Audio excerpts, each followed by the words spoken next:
Olá, meu nome é Júlia, sou médica dermatologista pelo Hospital Eduardo de Menezes, sou membro titular da Sociedade Brasileira de Dermatologia e hoje eu vim aqui falar um pouquinho sobre a conscientização e o rastreio do câncer de pele a convite do Centro de Telesaúde da UFMG, no qual eu sou teleconsultora. Hoje a gente vai falar principalmente do rastreio e da relevância desse tema na atenção primária à saúde. O câncer de pele não melanoma é o tumor de pele mais comum, é o câncer mais comum no Brasil e no mundo. Apesar de ter uma alta prevalência, a gente tem altas chances de cura também. Então, essa é a importância de a gente conseguir fazer um exame físico precoce, um diagnóstico precoce dessas lesões, para evitar cicatrizes maiores, ou até mutilantes para um paciente, além de, claro, evitar o óbito nos casos mais graves. É estimado que em torno de 60%, mais da metade dos casos de melanoma fino, sejam diagnosticados nos exames periódicos, sem que tivessem sido notados pelos pacientes. Então, essa é a importância da gente estar sempre atento ao exame físico da pele dos nossos pacientes. Quando a gente tem que suspeitar e quando a gente tem que rastrear, né? Os nossos grupos de risco para câncer de pele, aqui no Brasil principalmente, são aqueles pacientes que têm uma exposição solar ocupacional, por exemplo, profissionais de áreas rurais ou até de limpeza urbana, que têm uma exposição diária ao sol. Pacientes que têm uma exposição excessiva ao sol, mas às vezes de uma forma um pouco mais recreativa, estão sempre expostos ao sol em clubes, praias, que têm sempre queimaduras solares, ou até o uso de câmeras de bronzeamento. O uso de câmeras de bronzeamento é importante lembrar que no Brasil é proibido, mas ainda assim a gente encontra alguns pacientes que fazem uso dessas câmeras, que aumenta muito o risco de câncer de pele. Pacientes com fototipos baixos.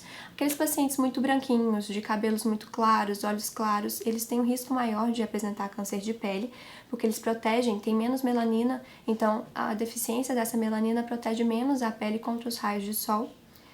Quem tem história pessoal ou familiar de câncer de pele tem um risco maior de desenvolver a doença. Pacientes que são imunossuprimidos, seja aqueles pacientes transplantados ou que usam imunossupressores, então a gente tem alguns tipos de imunossupressores que por si só aumentam o risco de câncer de pele para esses pacientes. Esses pacientes eles ficam com a imunidade suprimida e aí então as células imunes não conseguem defender, né, algumas alterações que começam a surgir no DNA das células, eles não conseguem retirar aquelas células alteradas do nosso organismo e tem mais risco de desenvolver mutações e câncer de pele. Pacientes que têm síndromes genéticas, como por exemplo o xeroderma pigmentoso, esses pacientes não conseguem, os danos solares não são reparados pelo sistema imune desses pacientes, então eles têm mais chance de ter câncer de pele. Pacientes que têm queratoses actínicas recorrentes.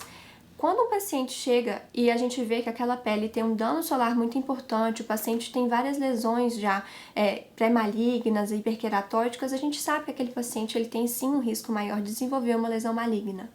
E pacientes que já foram submetidos à radioterapia prévia. A radiação, no lugar em que foi irradiado, tem maior chance de desenvolver um câncer de pele. Como que a gente consegue fazer uma sistematização do exame físico para fazer o rastreamento correto desse paciente e não deixar nada passar? A gente sempre tem que lembrar de fazer uma avaliação de todas as partes do corpo, da pele desse paciente. A gente pode sempre começando pelo couro cabeludo, avaliar o couro cabeludo, não esquecer ali que pode desenvolver câncer de pele nessa região também. Depois a gente desce para a face, lembrando sempre das orelhas, principalmente na região superior da hélice, o pescoço, região retroauricular também muito importante a gente observar, porque às vezes o paciente não nota alguma alteração ali. Depois a gente desce para o tronco anterior, tronco posterior, examina as axilas também, os membros superiores, mãos, unhas dos pacientes também muito importante que a gente não se esqueça de avaliar. Avaliar também o abdômen, a genitália do paciente, que muitas vezes ele também deixa passar alguma lesão ali sem que eles tenham observado. E olhar sempre as pernas, os pés e os espaços interdigitais. E aqui eu chamo a atenção também para a planta dos pés dos pacientes. É importante a gente avaliar a planta, que muitas vezes a gente simplesmente olha ali o dorso do pé e esquece de olhar a planta. Mas muitos melanomas se desenvolvem na planta dos pés, então sempre lembrar. Que é útil na atenção primária à saúde, que vocês lancem mão, né? Quais ferramentas vocês podem lançar mão? Sempre uma boa iluminação, O ideal é que a gente use sempre a luz natural, mas muitas vezes a gente não consegue em todas as salas e consultórios. Então, pelo menos uma iluminação adequada. Uma lupa simples faz bastante diferença. A gente conseguir aumentar o exame de uma lesão suspeita, a gente consegue ver um pouco mais de característica. Uma régua, se a gente quiser medir o crescimento, por exemplo, acompanhar uma lesão. Se você coloca uma régua ali ao lado de uma lesão suspeita e depois você acompanha, por exemplo, em torno de 3 meses, você consegue comparar os centímetros que aquela lesão tinha no mês X e depois, nos 3 meses seguintes, quanto aquela lesão evoluiu. E, claro, fazer o registro fotográfico. Se você tem uma lesão suspeita ou você está na dúvida, é importante que você peça licença, claro, para o paciente, faça o registro fotográfico e depois acompanhe aquela lesão com, por exemplo, um intervalo de 2 meses para ver como é que está a evolução. Se é uma lesão que está ali estagnada, que ela não evoluiu, ou se ela progrediu, aumentou o tamanho. Entrando agora, quais os tipos mais comuns de câncer de pele que a gente tem? A gente tem os cânceres de pele tipo não melanoma e os cânceres de pele do tipo melanoma. Os dois representantes principais do câncer de pele tipo não melanoma é o carcinoma basocelular e o carcinoma espinocelular. Aqui a gente vê que o carcinoma basocelular ele é originado das células basais da epiderme e o carcinoma espinocelular vem do extrato espinhoso da epiderme. Já o melanoma ele vem aqui do melanócito, então a origem dele vem do melanócito. O tipo mais comum de câncer de pele que nós temos é o carcinoma basocelular, em torno de 70% dos casos. Quais são as características principais de atenção para esse tipo de câncer? Ele geralmente começa como uma pápula ou um nódulo perolado. É uma lesão que você, à primeira vista, você vê ela e parece que ela brilha. É esse aspecto perolado da lesão. Então, nessa primeira foto, nós temos aqui uma lesão típica de carcinoma basocelular. Uma pápula com um brilho perolado, que você observa que a lesão brilha, e essa aqui a gente está na cor da pele mesmo. O que também é importante a gente observar é que as lesões de carcinoma basocelular também podem ter telangiectasias proeminentes, vasos alterados. Então a gente vê nessa primeira lesão também que no centro da lesão tem uma telangiectasia um pouco mais espessa, que também faz a gente pensar em carcinoma basocelular. É uma lesão que quando ela vai evoluindo, ela pode ter uma ulceração central ou sangrar. Então, isso indica que aquela lesão está um pouco mais profunda, ela invadiu um pouco mais até a derme. Quando isso acontece, como por exemplo nessa primeira foto, a gente já vê que o prognóstico talvez seja um pouco mais restrito, né? A gente tem ali uma cirurgia um pouquinho mais complexa para fazer essa retirada. Nessa lesão, a gente vê que as bordas estão com aspecto mais perolado, porque já é uma lesão ulcerada, então ela não é mais uma pápula regular igual essa primeira foto. Ela já ulcerou, já está um pouco mais infiltrando a derme, a gente vê o brilho perolado nas bordas e essa ulceração com esse sangramento central. Onde é importante a gente atentar para o aparecimento? Elas são principalmente em áreas expostas cronicamente ao sol. No rosto, é muito comum a gente apresentar as lesões de carcinoma basocelular, principalmente no nariz. O nariz é um lugar que tem muita predisposição ao aparecimento. Também no pescoço, no couro cabeludo, nos ombros e nas costas. Geralmente são lesões de crescimento lento, de cor branca, rosa, bege ou marrom. E aqui eu venho deixar um alerta, que o carcinoma basocelular, ele não é só essa cor rosinha ou um pouco mais a cor da pele. Ele pode sim ter pigmento igual nessa lesão aqui, ele pode ter um pigmento um pouco mais violáceo, um pigmento um pouco mais preto mesmo, e fazer diagnóstico diferencial com melanoma, por exemplo. Então aqui nós temos um CPC pigmentado. Então é importante também a gente atentar que ele não é sempre só uma bolinha perolada, ele pode ter sim pigmento um pouco mais escuro. O que é importante que o clínico observe, então? Se o paciente chega falando que está com uma lesão nova, uma lesão que não cicatriza após um mês, né, que ela apareceu e ela não cicatriza, que está com sangramento ou com crescimento ao longo dos meses, ela é uma lesão de alta suspeição. Você tem que pedir o encaminhamento, né, solicitar o encaminhamento desse paciente para que faça uma avaliação com o dermatologista. O que é importante também do carcinoma basocelular é o acometimento de preferencialmente os 2/3 superiores da face. Então aqui a gente tem 2 lesões em região nasal, para vocês verem a importância do acometimento nasal nesse tipo de câncer de pele. Nessa primeira foto, a gente tem um componente também pigmentado nesse carcinoma basocelular. E nessa terceira foto, é uma lesão um pouco mais de aspecto inespecífico, mas você consegue observar o brilho perolado que essas lesões costumam apresentar. Muitas vezes o paciente chega falando para você: ah, doutora, isso aqui foi uma espinha que eu mexi e aí ela não está cicatrizando. E aí você pergunta: tá, mas há quanto tempo ela não está cicatrizando? Aí fala: ah, tem mais de 2 meses. Então é uma lesão que não tem mais nada a ver com uma espinha, mesmo se ele tenha espremido a espinha ou não, você já tem que suspeitar de um câncer de pele nessa lesão. Aqui nós temos uma lesão muito interessante que à primeira vista ela parece uma tinea corporis. E aí você pode até, por exemplo, tratar, né, como mais comum, que é a tinea corporis, você passa um antifúngico tópico, o paciente retorna e fala: doutora, mas continua coçando, eu continuo incomodado, a lesão não melhorou em nada. Se isso está há mais de 4 semanas e não tem melhora com o tratamento que foi proposto, você tem que pensar em câncer de pele. Então aqui a gente tem as bordas mais peroladas e um centro um pouco mais cicatrizado, mas ainda assim era um carcinoma basocelular. O tipo clínico mais comum que a gente apresenta é o pápulo nodular, a pápula perolada com a ulceração, é o fenótipo mais comum, como nesse primeiro paciente aqui. E aqui eu queria atentar para vocês 2 lesões em aproximadamente o mesmo local da face, nessa região aqui do sulco. A segunda lesão, ela é bem menor do que essa primeira, uma lesão pequena, com brilho perolado característico, telangiectasias proeminentes, que se você encaminha este paciente para o dermatologista para uma exérese dessa lesão, nesse momento, a cicatriz do paciente vai ficar muito menor do que se você encaminhar no momento dessa segunda foto. Então, essa segunda foto é um tamanho bem maior dessa lesão, provavelmente aqui vão ter que ser usadas técnicas cirúrgicas um pouco mais complexas, com uma cicatrização um pouco mais inestética do que na segunda foto. Nessa lesão, a gente vê também a importância do componente vascular do carcinoma basocelular, a quantidade de vasos atípicos que a gente tem, de telangiectasias na lesão, e essa quantidade também de ulceração que a gente consegue ver. A gente tem outros tipos clínicos também que são menos comuns do que o pápulo nodular. Então a gente tem o tipo pigmentado, superficial, esclerodermiforme e terebrante. Nessa primeira lesão a gente vê um componente superficial mais importante, uma lesão que você vê que ela não é tão infiltrada, ela é mais plana, superficial na epiderme.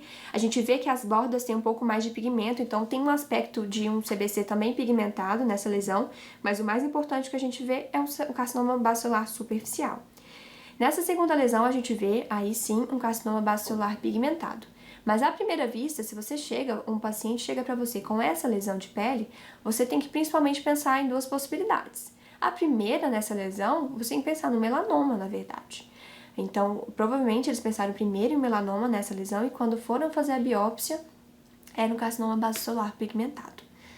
Aqui, eu coloquei essa foto para a gente ter uma atenção especial em feridas que não cicatrizam. Porque esse pode ser muito bem um paciente que chega, você pergunta ao paciente: ah, e essa ferida aqui? Ah, doutor, isso aqui foi que o meu cachorro me mordeu. Ah, mas ele te mordeu quando? Ah, tem 2 meses já e não cicatriza. Então, é muito importante que a gente observe, pergunte ativamente para o paciente, porque às vezes ele não está ligando para aquela lesão. E é a gente que tem que perguntar ativamente para saber se aquilo ali pode ser um câncer de pele ou não.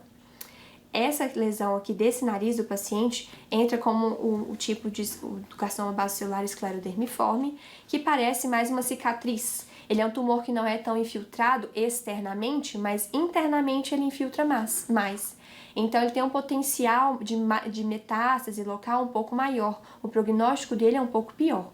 Então é importante também que essas lesões a gente sempre tenha atenção, faça uma biópsia se estiver na dúvida sempre, porque quanto mais rápido a gente tiver o diagnóstico, mais rápido a gente consegue fazer a cirurgia. E esse último tipo clínico aqui, o tipo terebrante, que acomete o maciço central da face, e vocês podem se perguntar: nossa, mas como deixou chegar, né, nesse nível, né? Mas muitas vezes, por exemplo, o médico da atenção primária viu esse câncer de pele num tamanho pequeno, só que ele tem uma evolução muito rápida, o tipo terebrante. Então ele viu ele pequeno, ele encaminhou para o dermatologista, mas quando chegou ao dermatologista já estava com esse acometimento. Então, às vezes, o que é importante que vocês tenham sempre em mente: vai ser mais rápido o encaminhamento para um dermatologista ou eu consigo mais rápido uma biópsia dessa lesão? Porque se for mais rápido uma biópsia dessa lesão, é melhor que você tenha em mãos já o resultado de um carcinoma basocelular e às vezes consiga fazer esse encaminhamento com uma agilidade maior, por se tratar já de um carcinoma documentado, do que às vezes ficar esperando muitos meses uma consulta com o dermatologista. Falando agora sobre o carcinoma espinocelular, tem aproximadamente 20% dos casos são de carcinoma espinocelular. E como é que eles aparecem? Geralmente uma placa ou um nódulo eritematoso que você passa a mão e você sente uma superfície áspera, hiperqueratótica, com uma descamação. É uma descamação que é um pouco mais aderida à pele, ela não se solta tão fácil. Ele também pode ulcerar, também pode sangrar. Ele pode surgir sobre lesões pré-existentes, como, por exemplo, queratoses actínicas, cicatrizes de queimadura ou até feridas crônicas, como úlceras crônicas nos membros inferiores. É muito comum em áreas expostas ao sol, e aí eu dou atenção para os lábios, principalmente o lábio inferior, mas também pode acometer orelha, dorso da mão, genital externo e também tem um acometimento importante do nariz. Aqui a gente vê duas imagens para vocês verem a importância do acometimento das orelhas. Então, um SEC na orelha aqui, na região da hélice, e aqui também um SEC mais ulcerado também, com esse componente hiperqueratótico importante na orelha do paciente. E aqui uma lesão no tronco, que também pode ser confundida, se a gente for pensar bem, com uma lesão de psoríase. Então, o paciente chega para você, você trata primeiro como psoríase. Deixou o tratamento de psoríase, o paciente volta depois de 2 semanas falando que não melhorou nada. Então, você tem que pensar em diagnósticos diferenciais e nessa lesão entra o diagnóstico diferencial de SEC. Então, na dúvida, sempre encaminhe para avaliação do dermatologista ou para uma biópsia. Pontos de atenção no SEC. Geralmente tem um acometimento de 1/3 da face. Eu volto a falar sobre principalmente a região do lábio inferior e do nariz. Ele é um tumor de pele um pouco mais agressivo, ele pode ter metástase local e mais raramente à distância, mas pode acontecer. Ele acomete pacientes geralmente acima de 60 anos e a gente consegue perceber esse acometimento por causa do dano solar crônico acumulado nesses pacientes ao longo da vida. Então, geralmente são pacientes mais branquinhos, que têm exposição solar crônica por muitos anos, e aí acima dos 60 anos ele vai desenvolver o carcinoma espinocelular.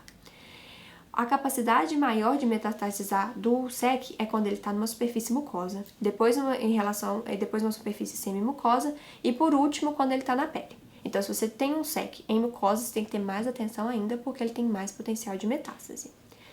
Aqui a gente tem uma lesão na região do nariz do paciente, uma lesão hiperqueratótica, uma lesão tumoral.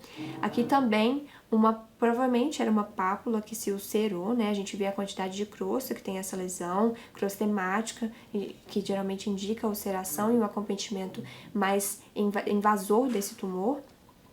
E aqui uma lesão que me chama muita atenção para diagnósticos diferenciais. Então, muitas vezes esse paciente vai chegar e você vai pensar primeiro numa verruga viral, às vezes um granuloma piogênico de uma cicatrização um pouco mais lenta, e é importante que se você fez o tratamento pensando em uma verruga viral ou num granuloma piogênico, mas a lesão não melhora, pensar em SEC. Aqui era um SEC na região aqui periungueal, então é muito importante que vocês tenham sempre isso em mente. Se o carcinoma espinocelular surge de uma ferida crônica, seja ela uma úlcera crônica, por exemplo, de estase em membro inferior, seja uma cicatriz prévia do paciente, ele vai ser denominado úlcera de Marjolin. Aqui a gente tem 2 exemplos de carcinoma espinocelular em cicatrizes prévias, né? Mas também pode acontecer naquele paciente que tem aí uma úlcera venosa há aproximadamente 2 anos, que não cicatriza, ele pode começar a desenvolver uma vegetação ali próxima à lesão ou na lesão, e aí você tem que suspeitar, fazer um encaminhamento para um dermatologista ou para biópsia daquele ponto, para ver se não está tendo uma transformação maligna. Falando sobre o melanoma, que é o tipo de câncer de pele mais agressivo, mas ou menos comum, são menos de 5% dos casos. Principalmente o que a gente tem que pensar? São pintas ou sinais da pele em tons marrons ou pretos que mudam de cor, mudam de formato ou mudam de tamanho. É onde a gente tem que ter atenção. São também lesões que podem ulcerar e sangrar. Ele normalmente surge nas áreas que são mais expostas à radiação solar. Então, a gente tem o acometimento mais importante das pernas nas mulheres e no tronco nos homens, que muitas vezes andam mais sem camisa. Ele é um tumor agressivo, ele tem uma possibilidade grande de formação de metástases e quando elas ocorrem é principalmente para o cérebro, para o fígado e para os pulmões. Ele pode se originar de pele normal, que a gente chama de um aparecimento de novo, ou de um nevo melanocítico prévio. Geralmente é mais comum que apareça de uma pele normal, mas pode sim acontecer de um nevo melanocítico alterar e se transformar no melanoma. Nessa primeira lesão, a gente tem um componente um pouco mais nodular e ao lado um componente um pouco mais superficial. A gente vê aqui que é uma tumoração de cor bem enegrecida, bem preta, e nessa parte superficial a gente tem mais de uma cor, né? Uma lesão irregular, com bordas irregulares, com assimetria, então a gente tem que suspeitar de melanoma nessas lesões. Na segunda foto a gente vê a quantidade de cores diferentes que tem nessa lesão. Então aqui a gente tem cor preta, a gente tem cor marrom claro, marrom escuro, tem rosa, tem branco. A gente tem que suspeitar dessa lesão. Fora a parte de assimetria, de pigmento, de tamanho que a gente apresenta também.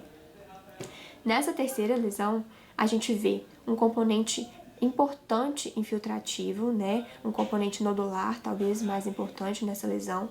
A gente tem várias cores, a gente tem um aparecimento de uma rede aqui, a gente tem uma área talvez de regressão mais branca aqui nessa região.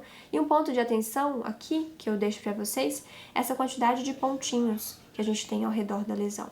Isso aqui provavelmente são micrometástases que esse tumor já está fazendo. O que é importante em relação ao exame físico do melanoma? As regras do ABCDE, que foram criadas para facilitar o nosso exame físico e facilitar a nossa suspeição de lesões suspeitas. O A vem de assimetria, então você vai colocar uma linha no meio da lesão e vai ver se o lado direito é igual ao lado esquerdo. Se sim, a lesão é assimétrica, se não, a lesão é assimétrica e já é um ponto de suspeição. Nessa primeira lesão, se a gente traça uma linha no meio, a gente vê que uma parte aqui tem um pouco mais de pigmento escuro do que a parte de cá e a lesão é assimétrica também, ela não está regular, não está redonda. As bordas, se as bordas forem irregulares, como por exemplo nessa lesão aqui, que não tem, todas as partes tem bordas irregulares, é uma lesão altamente suspeita também. Se as cores são variadas, então se a gente apresenta duas cores ou mais em uma lesão melanocítica, já é uma lesão suspeita. Então aqui a gente tem cor preta, cor marrom escuro, cor marrom claro, então é uma lesão já suspeita. Se a gente tem um diâmetro maior do que 6 milímetros, como por exemplo essa lesão, tem aproximadamente 9 milímetros aqui, é uma lesão já suspeita. E a evolução, a mudança recente da lesão. Então, por exemplo, nessa imagem a gente vê uma foto prévia da lesão, uma lesão com pigmento um pouco mais claro. E com a evolução do tempo, a lesão ficou maior, mais assimétrica, com as bordas mais irregulares e um pigmento muito mais preto, muito mais escuro. Então, uma lesão com evolução diferente deve ser excisada também. Uma atenção especial ao sinal do patinho feio que a gente apresenta. O que é o sinal do patinho feio?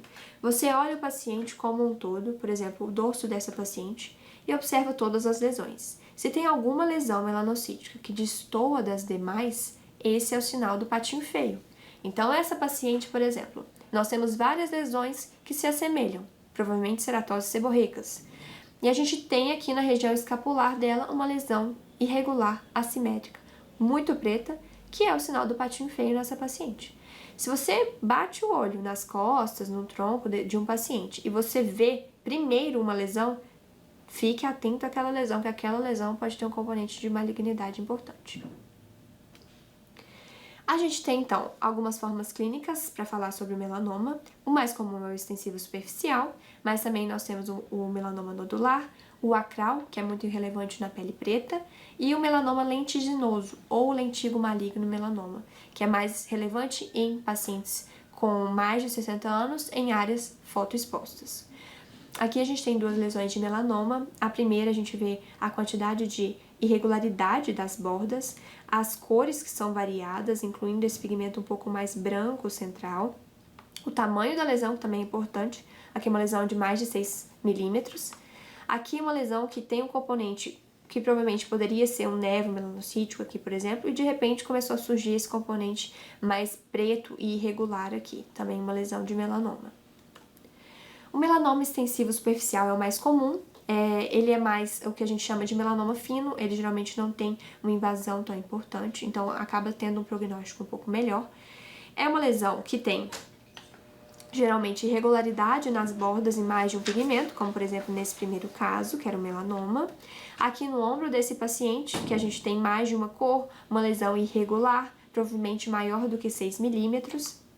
E aqui, quando a gente faz a dermatoscopia, a gente vê a quantidade de pigmento que tem e a irregularidade que esse pigmento está disposto na lesão, a quantidade de cores que apresenta também, então branco, marrom claro, marrom escuro, preto, são todas lesões de melanoma excessivo superficial. O melanoma nodular tem um aspecto mais importante de infiltração, então ele é uma lesão mais realmente nodular, ou até polipoide, negro, azulada ou acastanhada, sendo que também pode ser amelanótico, não ter pigmento nenhum. Mas são casos muito raros, em torno de 5%. Tem um prognóstico um pouco mais desfavorável por causa desse crescimento vertical que essa lesão apresenta. Então, como ele tem um componente vertical mais importante, ele tem um potencial de metástase maior. Então, a gente vê nessa primeira lesão esse componente um pouco mais nodular, uma lesão mais infiltrada. Na segunda, aqui também um componente mais infiltrado. E na terceira realmente uma tumoração aqui, e era um melanoma nodular. A forma acral. No Brasil é muito importante em pessoas de pele preta, então eu volto a falar do exame físico da planta dos pés, muito importante. Esse primeiro aqui que a gente tem é o melanoma já ulcerado, a gente vê áreas de ulceração aqui na falange desse paciente. No segundo, a gente vê a extensão do acometimento do melanoma deste paciente aqui. Então, toda essa área que tem pigmento é onde tem melanoma. E provavelmente a cirurgia desse paciente vai ser uma cirurgia com amputação de boa parte do pé desse paciente. Então, a importância da gente pegar essa lesão logo no início e fazer uma cirurgia curativa sem ter perigo de ter amputação do pé do paciente. Aqui uma lesão na unha. O que é importante nas lesões das unhas? Tem muitos pacientes que têm aquelas melanoníquias, né? Aquelas linhas de pigmento nas unhas. A gente tem que sempre acompanhar. Porque se aquela lesão, aquele pigmento está aumentando, está ficando mais assimétrico, é hora de mandar para o dermatologista para ver se não está desenvolvendo melanoma naquele lugar. Então aqui a gente tem o melanoma periungueal, né? Com acometimento importante. Provavelmente também teve que fazer uma amputação de parte do dedo aqui. O melanoma lentiginoso, que é o lentigo maligno melanoma, é mais comum em pacientes mais idosos, acima de 60 anos, em áreas fotoexpostas. Basicamente são aquelas lesões de melanose solar que são assimétricas, irregulares ou muito grandes. Basicamente elas parecem as lesões de sol, que muitos pacientes mais idosos têm. Mas quando você vai olhar a fundo, é uma lesão muito grande, com pigmento muito assimétrico, como por exemplo aqui, as bordas irregulares, né? Uma evolução, o paciente te fala que a lesão está crescendo, é um ponto de atenção, você tem que mandar para a avaliação. Aqui, uma lesão também de lentigo maligno, as bordas irregulares, uma lesão completamente assimétrica, pode ser que tenha uma regressão aqui nesse local, sempre lesões suspeitas. A gente tem também vou falar um pouquinho sobre as lesões pré-malignas e quando a gente tem que suspeitar delas, principalmente as queratoses actínicas e os nervos displásicos. Sobre as queratoses actínicas, como elas aparecem? São placas ásperas e crostosas, que você passa a mão ali no dorso da mão do paciente, por exemplo, e você sente as lesões todas. Todas essas lesões são pré-malignas, elas podem evoluir para SEC. Então, são lesões que tem que fazer que você tenha atenção àquele paciente, porque ele é um paciente que já tomou muito sol, ele tem um dano solar crônico e ele tem maior risco de evoluir para SEC. É um paciente que você não pode deixar de avaliá-lo com uma certa regularidade. Geralmente essas lesões aparecem em áreas fotoexpostas, né? E a gente consegue fazer o tratamento tópico ou com crioterapia, por exemplo, dessas lesões, para que elas não evoluam para um carcinoma espinocelular. O nervo displásico são lesões que têm o maior risco de evoluírem para melanoma. Geralmente são pintas assimétricas que variam já a cor, têm margens irregulares e um tamanho maior do que 5 milímetros. É importante o acompanhamento desses pacientes, porque um paciente que tem múltiplos nervos displásicos tem um risco maior de melanoma. Nessa primeira foto, a gente volta naquele sinal do patinho feio. Se o paciente expõe o abdômen e logo de cara você vê uma lesão dessa, essa aqui é o sinal de patinho feio. Você tem que fazer uma biópsia ou fazer o encaminhamento desse paciente. Aqui a gente tem um melanoma e um paciente com múltiplos nervos, provavelmente nervos displásicos. Aqui também um nevo prévio, que o paciente começou a evoluir com pigmentação um pouco assimétrica aqui no topo. Então, também um névoa displásico evoluindo para melanoma. É importante a gente sempre estar atento, principalmente a esses sintomas.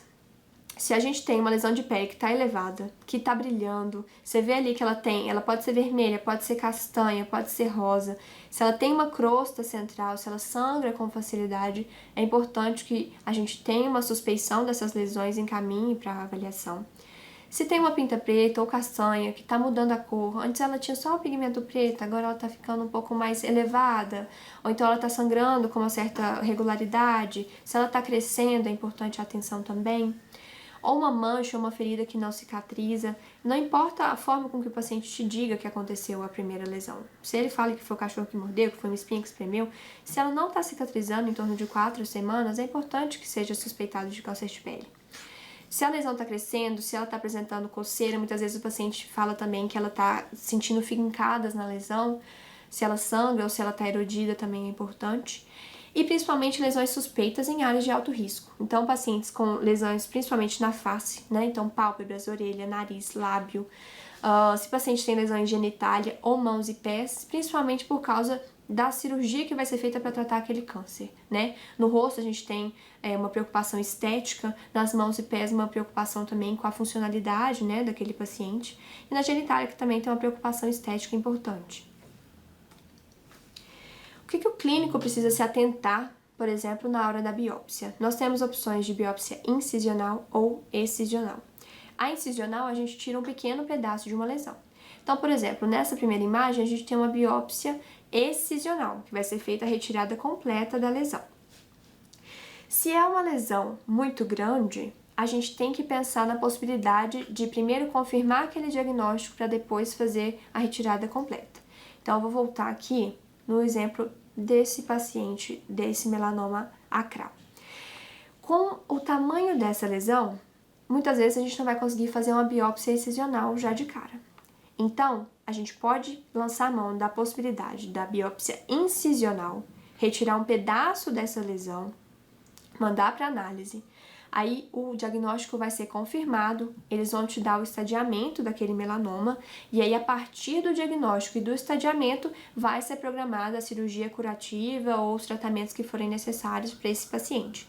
Mas em lesões muito grandes, que vão provavelmente precisar de um segundo tempo cirúrgico, a biópsia incisional é muito bem indicada. Quando é uma lesão pequena, por exemplo, essa lesão aqui da região inframamária, você pode fazer uma biópsia excisional com margens pequenas, manda para análise e após o resultado, se for necessário, faz uma ampliação de margem ou não. Atenção especial à suspeita de melanoma.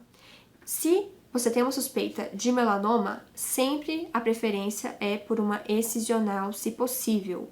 Mas, volto ao exemplo daquele paciente. Se for uma lesão muito grande em uma área muito especial, tenta primeiro fazer o diagnóstico. Então, faz uma incisional, fecha o diagnóstico e programa o segundo tempo cirúrgico. Se não for possível, claro, fazer a incisional. De tratamento, a gente tem várias opções. Então, primeiramente, a cirurgia excisional é a que a gente mais usa. A gente vê um câncer de pele, a gente confirma aquele diagnóstico e faz a retirada da lesão como um todo. A gente tem a possibilidade de fazer uma curetagem da lesão e uma eletrodissecção para tumores de pele em áreas de baixo risco e tumores com baixo risco também. A criocirurgia ou a cirurgia a laser para tratamento de lesões pré-tumorais ou tumores de baixo risco.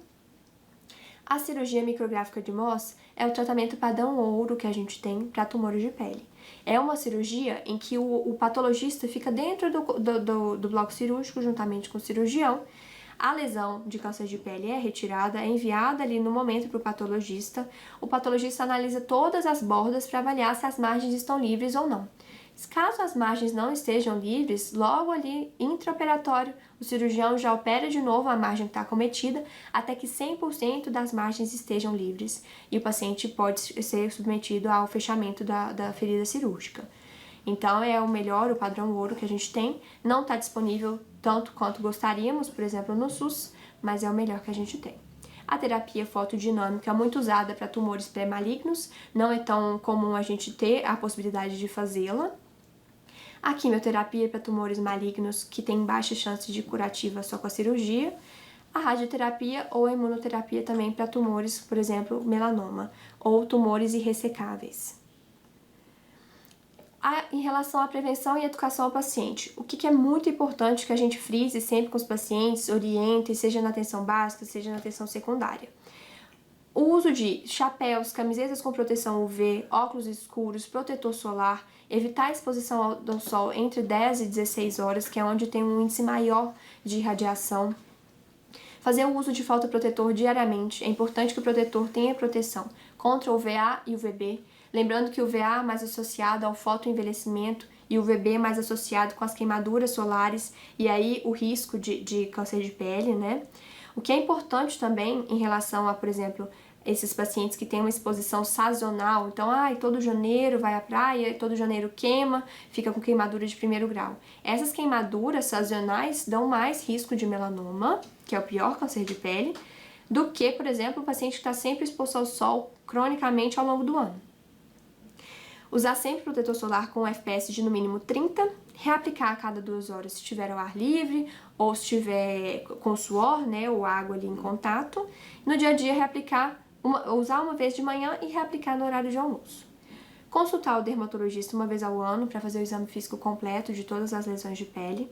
E sempre estar atento à pele, observar regularmente, atentar a novas pintas, atentar a manchas suspeitas, a lesões antigas que você olha e fala, nossa, mas parece que essa pinta está crescendo. É importante que seja avaliado por um médico, principalmente um dermatologista. E as mensagens que eu quero que vocês levem é que a atenção básica tem um papel essencial no diagnóstico precoce dessas lesões, na prevenção dos tumores de pele, porque é o primeiro ponto de contato com o paciente, é onde o paciente entra, a porta de entrada dele, né, com o SUS. Quanto mais rápido a gente diagnostica essas lesões e encaminha esse paciente, maior o índice de cura e menor a possibilidade de cicatriz, deformidade que esse paciente vai apresentar. É importante uma atenção especial aos grupos de risco de neoplasia de pele, realizar sempre o acompanhamento regular desses pacientes, porque eles são os que têm uma predisposição maior a apresentar câncer de pele. Essas foram minhas referências. Gostaria de agradecer e deixar o espaço aberto para dúvidas ou perguntas.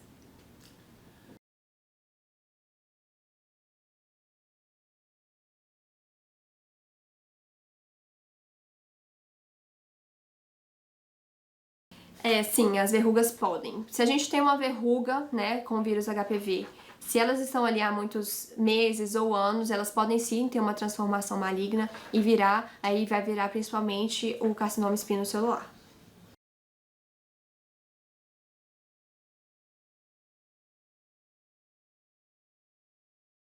Então, a gente tem os névios congênitos, né? E aí, em relação aos névios congênitos, a gente tem em relação ao tamanho deles. Se são névios congênitos pequenos, médios ou grandes. Dependendo do tamanho do névio congênito, pode sim ter um risco maior de melanoma, mas essa avaliação tem que ser feita por um dermatologista para ver se esse névio é congênito mesmo. Se ele for um névio que tivesse evoluído, por exemplo, ali aos 5 anos de idade, ele deve só ser acompanhado, ele pode não ter sido um névio congênito. Mas névios congênitos, melanocíticos, podem sim ter relação com o maior risco de melanoma.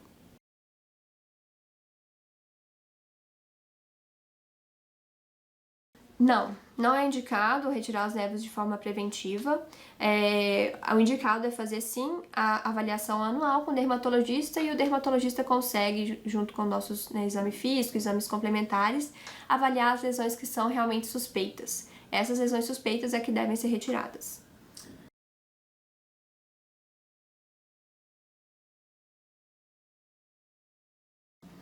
O melanoma não pigmentado, ele não é comum. Os melanomas têm em torno de 5% dos casos. Dos 5% dos casos de melanoma, os amelanóticos, né, ou não pigmentados, são 5% desses casos. Então, ele é muito raro. Como suspeitar? Entra na suspeição comum do câncer de pele. É uma lesão ali rósea ou da cor da pele que não melhora, que não cicatriza, que está crescendo, que está irregular. Entra na suspeição geral. É difícil a gente saber, né, sem ser um dermatologista, sem fazer a dermatoscopia, de ter essa suspeição. Então, é realmente uma lesão nova, que não cicatriza, rósea, branca, pode ulcerar e sangrar, tem que ser avaliada, pode ser sim melanoma melanótico. Bom, então eu gostaria de agradecer o convite. Agradecer aqui ao Centro de Telesaúde, deixar à disposição para mais dúvidas ou mais perguntas, e aqui meu contato no final para quem precisar. Obrigada!